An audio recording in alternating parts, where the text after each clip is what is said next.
국가적 재난으로 선포된 강원 산불 피해 복구를 위해 한국교회의 도움의 손길이 이어지고 있습니다. 세월호 참사가 5주기를 맞았습니다. 하지만 희생자 유가족들은 여전히 고통 속에 살아가고 있습니다. 이런 가운데 트라우마에 시달리는 사람들을 위해 교회가 할 수 있는 역할은 무엇인지 함께 고민하는 자리가 마련됐습니다. 헌법재판소의 위헌 결정에도 낙태죄 논란은 계속되고 있습니다. 기독교계도 예외는 아닌데요. 자세한 내용 전해드립니다. 열악한 환경 속에서 노숙인과 장애인들을 섬기고 있는 창대교회를 찾아가 봤습니다.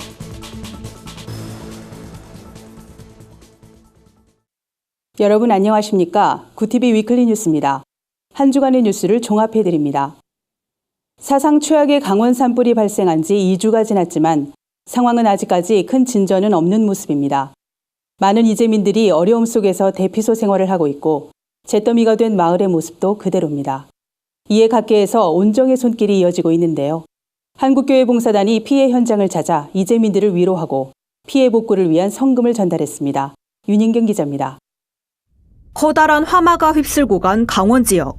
산불이 진화된 지 2주가 지났지만 폐허가 된 건물들은 마을 곳곳에 여전합니다. 농아인들이 온갖 어려움과 냉대 속에서 15년간 지켜온 예배처소도 잿더미가 된 모습 그대로 남아 있습니다.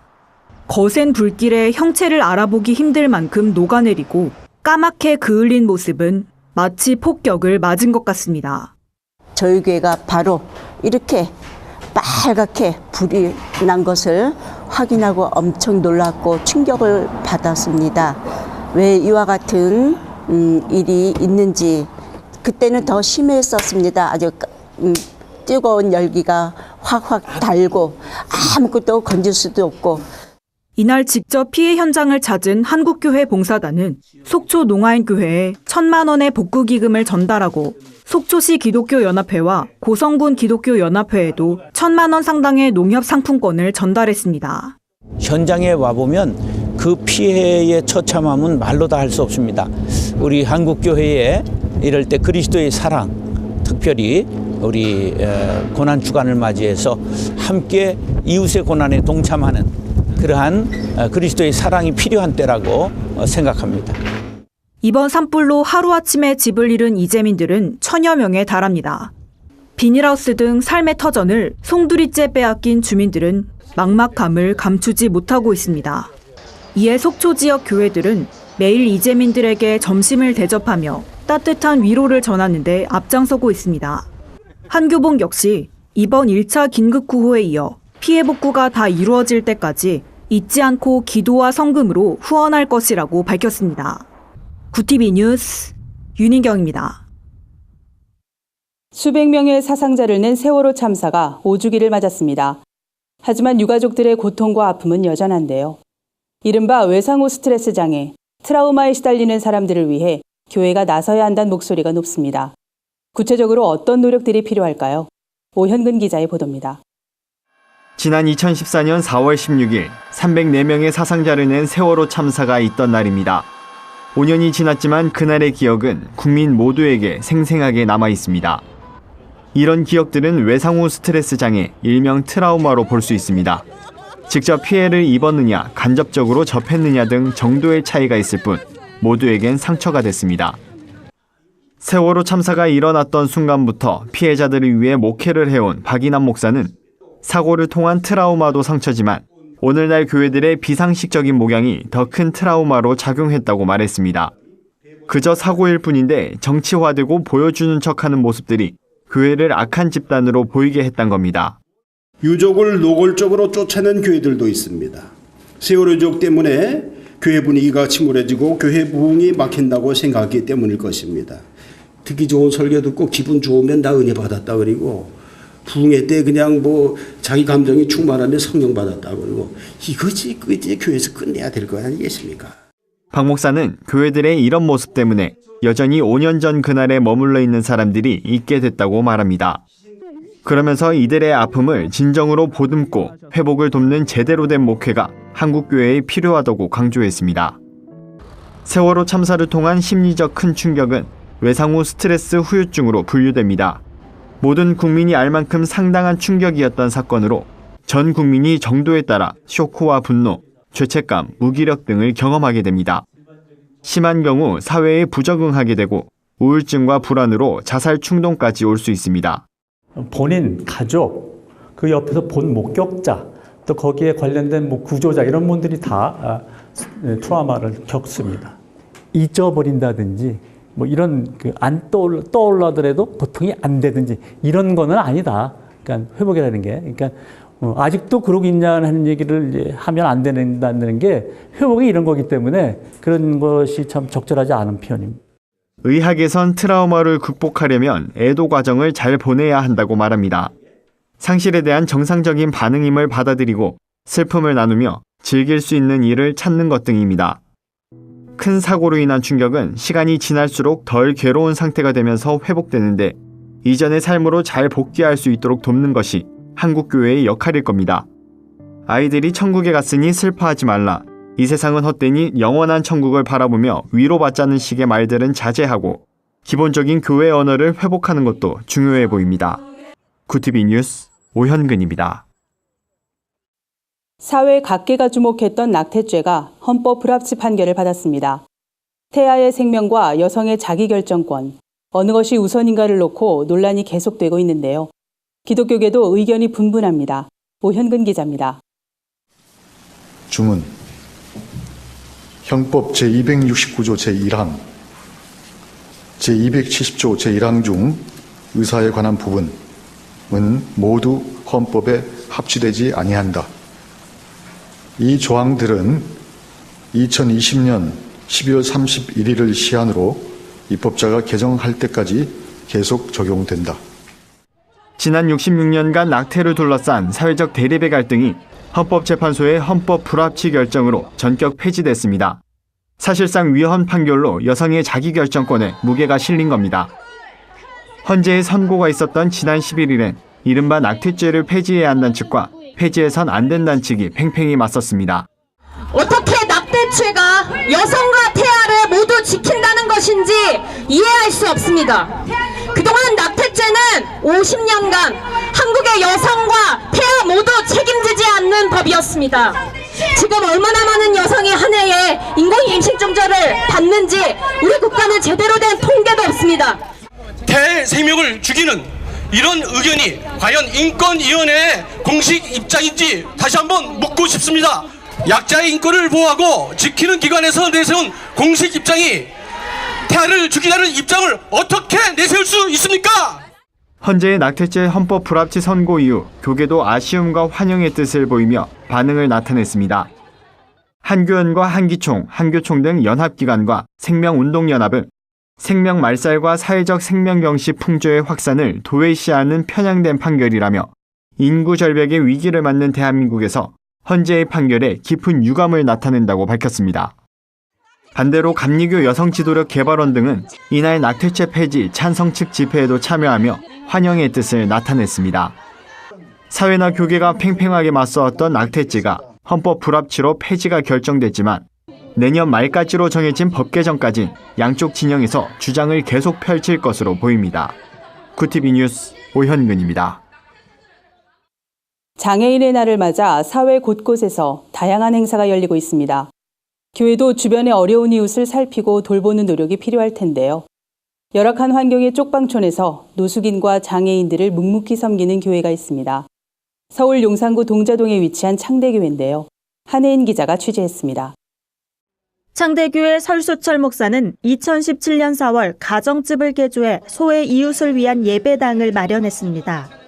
교회에서도 차별받는 일이 빈번했던 노숙인, 장애인, 독거노인들이 마음껏 하나님을 찬양하고 예배드릴 수 있도록 돕기 위해서입니다. 매 주일마다 이곳에선 쪽방촌 주민 30-40명이 함께 모여 예배를 드립니다. 사람이 많이 모이는 날에는 앉을 자리가 부족할 정도로 비좁은 공간이지만 성도들에겐 마음의 안식처가 됐습니다. 설수철 목사는 거주 공간이 없는 장애인과 노숙인에게 아버지와 같은 존재가 되고 싶다며 머물 거처를 함께 찾아주는 지퍼 사역에 마음을 쏟고 있다고 말했습니다. 장애인들과 노숙 이쪽 방에서 사는 이들 데리고 그냥 저는 아버지 역할을 하고 그들은 아들, 딸 역할을 하면서 가정 회복하고 그들과 함께 찬양 선교단을 만들어서 찬양하는 친구는 찬양, 그리고 반주하는 친구는 반주를, 그리고 율동하는 친구들은 율동을 해서 좀 전국적으로 한 50여 회의 찬양 부흥회를 인도하고 있고요. 작년에는 교회 성도 중 지체장애와 시각장애를 가진 장애인 부부가 결혼식을 치를 수 있도록 도왔습니다. 결혼 1주년을 앞둔 부부는 교회의 도움으로 결혼식을 치를 수 있었다며 감사 인사를 전했습니다. 저희를 되게 안 좋게 보시는 분들 때문에 저희가 상처도 많이 받았었는데 하나님이 깜짝 선물을 주셔가지고 저희도 그거를 한 2주 전에 들었는데 그렇게 멋지게 치러주신다는 거예요. 저도 너무 감사드립니다. 설수철 목사는 장애인과 노숙인이 주인이 돼 하나님 나라를 세우는 교회를 만들겠다며 예수님을 쫓아 세상에서 차별받고 소외된 사람들을 섬기고 싶단 바람을 전했습니다. 구티비 뉴스 한혜인입니다. 세상 속 크리스천들의 다양한 이야기를 만나보는 시간입니다. 오늘은 어떤 소식들이 있는지 한혜인 기자가 전해드립니다.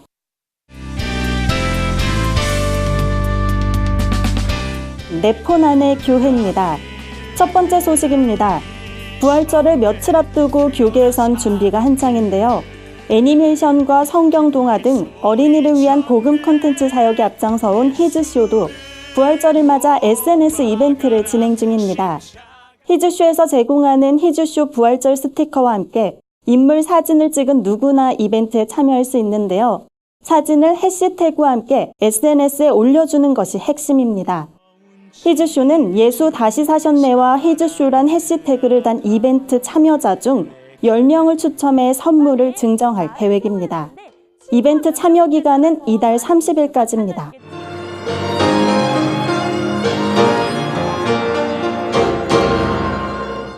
다음 소식입니다. 벚꽃과 함께하는 힐송 콘서트가 오살리 최자실 기념 금식기도원에서 진행됐습니다. 이번 콘서트는 말씀과 워십, 찬양으로 풍성하게 꾸며졌습니다. 기도원엔 봄의 정취를 느끼게 하는 벚꽃이 만개에 더욱 관심을 모았는데요. CCM 듀오 사랑이야기의 찬양 콘서트, 첼리스트 이예송, 피아니스트 정태민, 바이올리니스트 강유경 씨 등 다수의 아티스트가 무대에 올랐습니다. 공연이 끝날 때마다 관객들은 큰 박수로 호응하며 풍성한 은혜의 시간을 누렸습니다.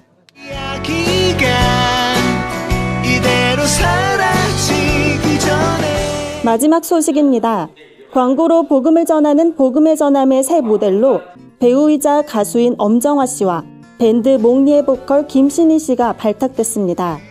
이들은 제주에서 진행될 대한민국을 전도하다 3차 제주 캠페인의 모델로 활동하게 됩니다. 엄정화 씨는 이번 캠페인을 통해 제주도에 있는 모든 분들이 하나님을 알게 되면 좋겠다며 하나님을 만나 앞으로의 인생에 큰 기쁨과 행복을 나누는 삶이 되길 바란다고 전했습니다. 김신희 씨는 부족하지만 순종하는 마음으로 참여하게 됐다며 땅끝까지 복음이 전파되는 날을 위해 협력해서 선을 이뤄가면 좋겠다고 말했습니다. 한편 복음의 전함은 다가오는 6월 한 달간 제주 지역 460여 개 교회와 연합해 복음 광고를 내걸고 거리 곳곳에서 예수님의 사랑을 전할 계획입니다. 내 폰 안의 교회는 시청자 여러분의 제보를 기다리고 있습니다. 함께 나누고 싶은 영상이 있다면 전화나 이메일로 참여해 주시기 바랍니다. 4.27 판문점 선언 1주년을 앞두고 한국교회가 시민단체와 함께 비무장지대에서 인간띠 행사를 진행합니다. 미랄복지재단이 장애인의 날을 맞아 헬렌 켈러법 제정을 위한 서명 캠페인을 전개합니다. 한 주간 분야별 주요 뉴스를 오현근 기자와 한혜인 기자가 전해드립니다.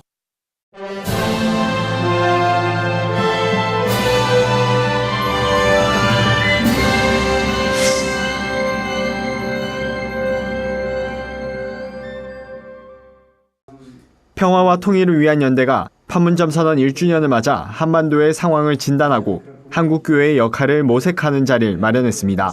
지난해 남북정상은 한반도의 평화체제 구축을 위해 적극 협력해 나갈 것을 선언했습니다.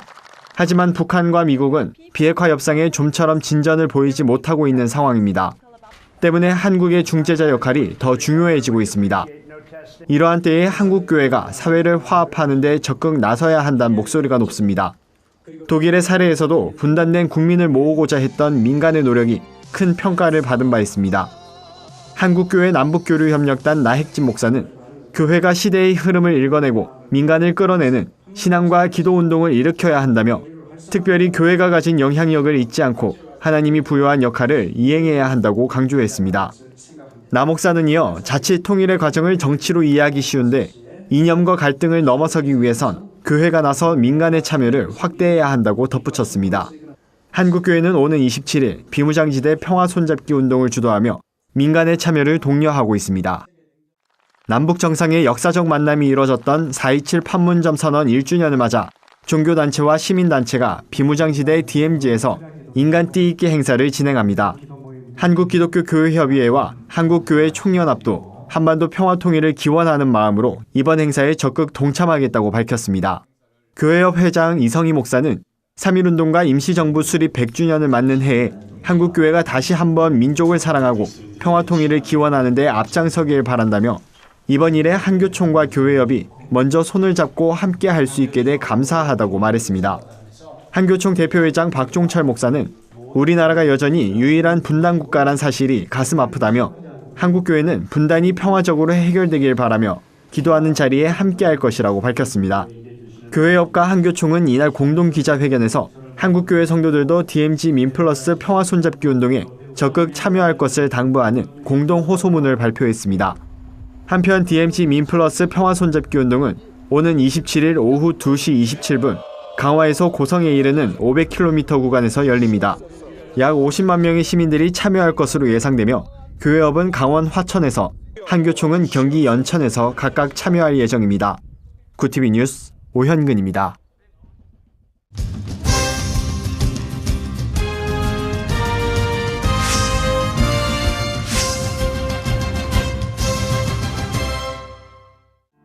미랄복지재단이 장애인의 날을 맞아 헬렌 켈러법 제정을 위한 서명 캠페인 우리는 헬렌 켈러가 될 수 없습니다를 전개합니다.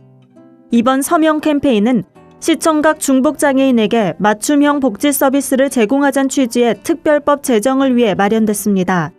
캠페인을 통해 모인 서명은 국회에 전달될 예정입니다.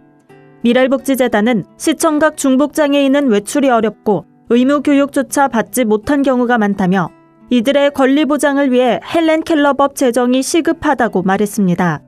재단은 또 헬렌 켈러법 제정 이후 시청각 중복장애인을 위한 복지 서비스의 허브가 될 헬렌 켈러 센터를 설립했다며 법안이 조속히 통과되길 바란다고 전했습니다. 극동방송이 전북지사를 개국하고 공식 라디오 송출을 시작했습니다. 이로써 전북 지역 130만 명의 가청 인구가 복음방송을 직접적으로 접할 수 있게 됐습니다. 전북 극동방송은 대전지사의 방송을 중계하는 익산 중계소를 시작으로 10년 만에 방송통신위원회로부터 신규 설립 허가를 받고 개국했습니다. 극동방송 김장환 이사장은 경제적으로 어렵고 기독교에 대한 반감이 더해가는 이 시기에 전북지사를 개국할 수 있게 돼 감사하다며 전북 지역의 복음화를 위해 하루 24시간 1년 365일 변함없는 순수 복음만을 전하는 방송이 되겠다고 말했습니다. 방송은 FM 91.1MHz에서 청취가 가능합니다. 구티비 뉴스 한혜인입니다. 구티비 글로벌 선교방송단 교회 기자들이 취재한 전국교회 소식 전해드립니다. 농아인 교회인 사랑의 나눔터 교회가 어려운 이웃을 돕기 위해 호떡 나눔 행사를 열었습니다. 이번 행사는 장애를 가진 성도들이 자신보다 더 어려운 이웃을 섬긴다는 마음으로 동참해 감동을 전했습니다. 이승원 담임 목사는 많은 분들이 따뜻하게 호응해주니 감사할 따름이라며 앞으로도 주변의 이웃을 돌보고 섬기는 일에 힘쓰겠다고 말했습니다. 한 주간 해외 주요 뉴스를 윤인경 기자가 정리해드립니다. 해외 주요 뉴스입니다. 대만 동부 화롄에서 규모 6.1의 강진이 발생했습니다. 대만 전역은 물론 중국 본토에서도 감지될 만큼 강한 진동에 학교와 건물 등에선 대피 행렬이 따랐습니다. 수도 타이베이에선 지하철과 일부 고속철도 운행이 일시 중단됐습니다. 외교부는 아직까지 한국인 인명피해는 없는 것으로 파악됐다고 밝혔습니다. 화재로 큰 피해를 입은 프랑스 파리 노트르담 대성당의 복구 공사 기간 동안 임시 성당을 세우는 방안이 검토되고 있습니다. 노트르담 성당의 고위 성직자인 파트리크 쇼베 몬시뉴는 현지 언론과의 인터뷰에서 복구 공사 예정 기간인 5년간 성당이 폐쇄된다고 말해선 안 된다며 대성당 앞 광장에 목재를 이용해 임시 성당을 설치하려 한다고 밝혔습니다. 3D 프린팅 기술을 통해 세계 최초로 혈관 조직을 갖춘 인공심장이 제작됐습니다. 이스라엘 텔아비브대 연구팀은 살아있는 세포를 기반으로 한 바이오잉크를 원료로 쓰는 프린팅 기술을 이용했다며 향후 장기 이식 의학기술 발전에 중대한 이정표가 될 것이라고 밝혔습니다. 하지만 실제 장기처럼 작동하게 하는 건 아직 과제라고 연구팀은 덧붙였습니다. 최근 헌법재판소가 낙태죄에 대해 헌법 불합치 결정을 내리면서 낙태가 여전히 금지된 국가들의 관심이 모아지고 있습니다. 전 세계적으론 이미 낙태 허용 기준을 완화하는 추세인 가운데 OECD 회원국 36개국 가운데 31개국이 사회 경제적 이유로 낙태를 허용하고 있는 것으로 나타났습니다. 낙태를 금지하는 나라는 뉴질랜드와 이스라엘, 칠레, 폴란드 등 4개국입니다. 구티비 뉴스 윤인경입니다. 이상으로 뉴스를 마칩니다. 구티비 위클리 뉴스는 인터넷 신문 데일리 굿뉴스를 통해서도 보실 수 있습니다. 시청해주신 여러분 고맙습니다.